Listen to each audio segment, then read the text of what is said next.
মৃত্যুর সময় কোন মৃত্যুর পদযাত্রীকে আপনি বলবেন না পড়েন কালেমা লা ইলাহা ইল্লাল্লাহ, এটা বলা নিষেধ হাদিসে।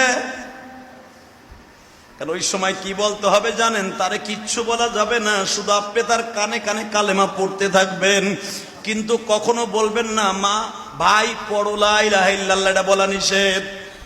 কারণ মৃত্যুর সময় আজরাইল যখন পাশে বসে, প্রত্যেকটা মানুষের এই পশমের গুঁড়া দিয়ে বাবা ঘাম বের হতে থাকে। মৃত্যুর যে কি যন্ত্রণা এটা আমি আপনাদের বুঝাইতে পারবো না। বিশ্ব নবী সময় পাইছেন, নবী বইলে বুঝাইয়া গেছে। কারণ আপনারা আমারে তো আর সময় দিবে না। নবী বলছে আমার মৃত্যুর আধা ঘন্টা আগের থেকে মৃত্যুর কষ্টটা অনুভব করতে দিবা। ও ভাইজান, নবী তার উম্মতকে বলে দিয়ে যাইতেছে।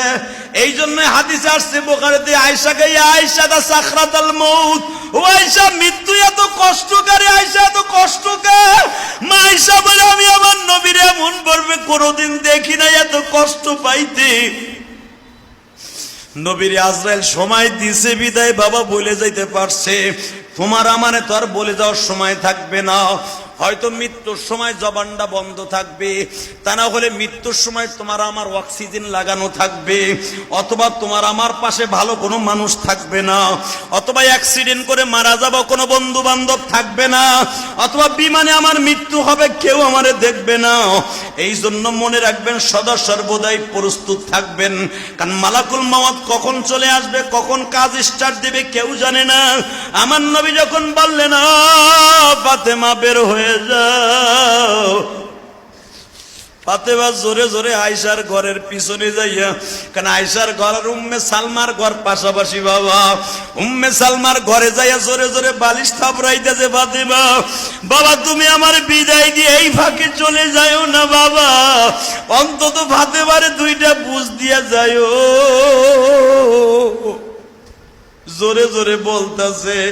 নবীর 9 জন বিবি জোরে জোরে বলতাছে আর বলতাছে, নবী আপনি আমাদের ফাঁকি দিয়া চলে যায়েন না, অন্তত আমাদের শেষবারের মতো দুইটা কথা বলতে দিয়েন। হাসান হুসাইন যে রবিউল আউয়াল মাসের 12 তারিখ কেন মসজিদের কোনায় বইয়া কাঁদতেন?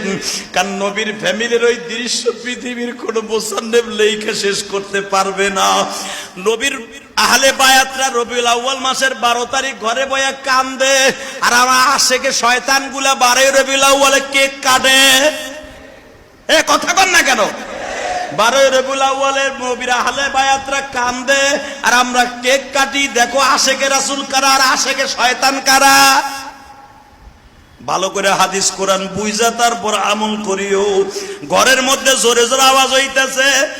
আজরাইল বিশ্ব নবীর বলতেছে, ইয়া রাসূলুল্লাহ আপনার ফাতেমারে নিষেধ করেন কান্নাকাটি করতে। নবী আমার বললেন তাহলে আমার এখান থেকে সরো, ফাতেমার একটু ডাক দাও। ও মা, মা, হাদিস বুঝছেন বুখারীর হাদিস। মা, মা বলতে তো ফাতেমা ছাড়া আর কেউ নাই। মা আসছে। আব্বা আব্বা আব্বা। মা তোর কানটা আমার গালের সাথে লাগা। আল্লাহু আকবার বললেন। তোর কানটা আমার গালের সাথে লাগা। কেন আব্বা? তুই না শুনতে চাইছস তোর জীবনের শেষ একটা কথা কমু? হ্যাঁ আব্বা। মা আর একটা আওয়াজও করবি না। তোর মায়ের ঘরে যাইয়া আজ থেকে মুখটায় তালা মারবি। আজ থেকে 6 মাস পরে তোর সাথে আমার মাটির নিচে দেখা হবে। এই 6 মাসের মধ্যে মদিনার কোনো মানুষ মারা যাবে না। 6 মাস পরে তোর সাথে আবার দেখা হবে। তোর কান্নায় জিবরাইল মাইন্ড করছে, আজরাইল মাইন্ড করছে তোরে কাঁদতে না করে। তুই কাঁদলে বলে আল্লাহর কলিজে আঘাত লাগতাছে। ফাতেমা আস্তে করে মুখটা চুপ করে বাবার কাছ থেকে বের হয়ে পিছনের রুমে চলে গেলেন। আজরাইলের কাজ আবার স্টার্ট হয়ে গেল বাবা। আজরাইল যখন বিশ্ব নবীর বারবার বলতেছে, নবীজি আজকে রবিউল আউয়াল মাসের 12 তারিখ আপনার মনে আসেনি? আজকে কিন্তু সোমবার গো নবী, আপনার মনে আসেনি? আমার নবী বারবার বলে, জিবরাইল রে, আজরাইল রে, আমার সবই মনে আছে। রবিউল আউয়ালে জন্ম নিয়েছি।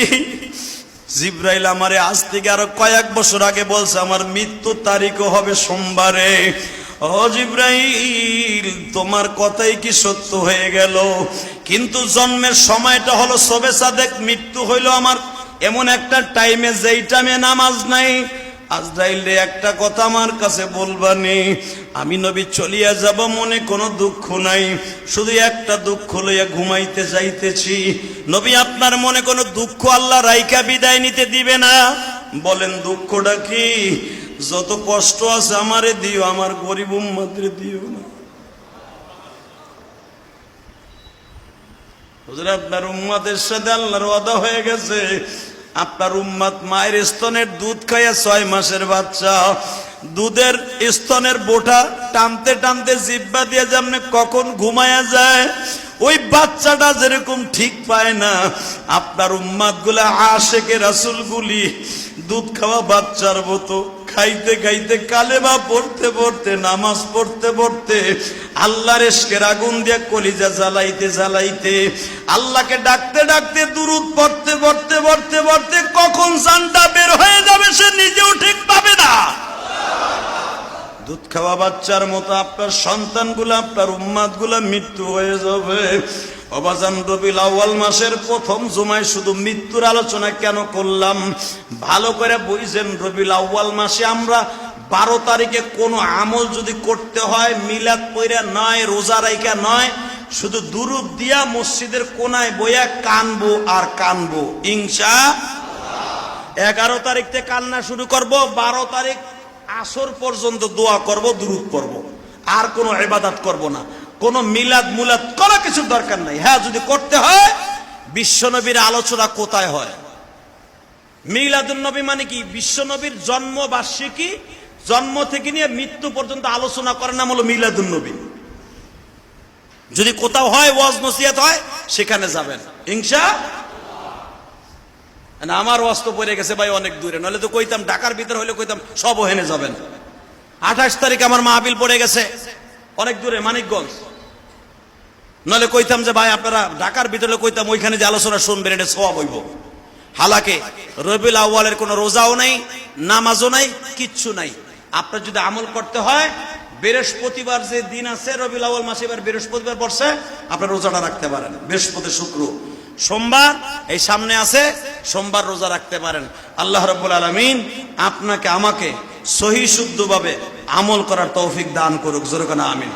এবং যেই মানুষটা সারাটা জীবন আপনার আমার জন্য কাঁদছে, মৃত্যুর 1 সেকেন্ড আগ পর্যন্ত কাঁদছে, ওই মানুষটার প্রতি আমাদের দুরূদের ভালোবাসা, বিশ্বনবীর ভালোবাসা, নবীর সুন্নাত, মানে হাইয়া সুন্নাতি ফাকাদ আহাব্বানি ওয়া মান আহাব্বানি কানা মাই ফিল জান্নাহ, মানে হাব্বা সুন্নাহ, রাসূলের সুন্নাতকে জিন্দা করা, রাসূলকে ভালোবাসা, একই তরিকায় অন্তত মৃত্যুর আগ পর্যন্ত রাসূলের একটা সুন্নাত, রাসূলের ভালোবাসা নিয়ে কবরে যেতে পারি। সবাই বলেন আমিন।